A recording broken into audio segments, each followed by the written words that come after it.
Hello everyone, in today's video I'm going to show you how to log into your Luno account step by step using the Luno wallet app. Luno is a trusted crypto wallet and exchange that lets you buy, sell and store cryptocurrencies like Bitcoin, Ethereum and USDT securely. And if you're new to crypto or using Luno for the first time, you need to watch this video till the end so you do not miss any important step. First, you need to open to the Luno app if you already do. First, you need to open to the Luno app if you do not have, so you can go to the Play Store or the App Store and you can download it from there as well.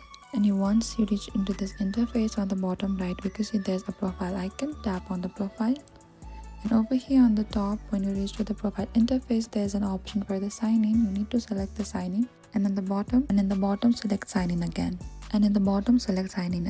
Here you are required to type down your email, and after you're done you need to tap on the next, and you are again redirected with a password, and make sure the email and the password is correct. And after you're done, you need to follow the on-screen instructions. Luno may ask you to verify your identity using PIN, fingerprint, Face ID or verification code sent to your email. You need to complete the security check to continue, and that's it. That's how you can log into your Luno account and can access your wallet balance and crypto features. And if this video helped you, don't forget to like, subscribe and share. And if you have any trouble or confusion, please comment down below and we will reach out to you very soon.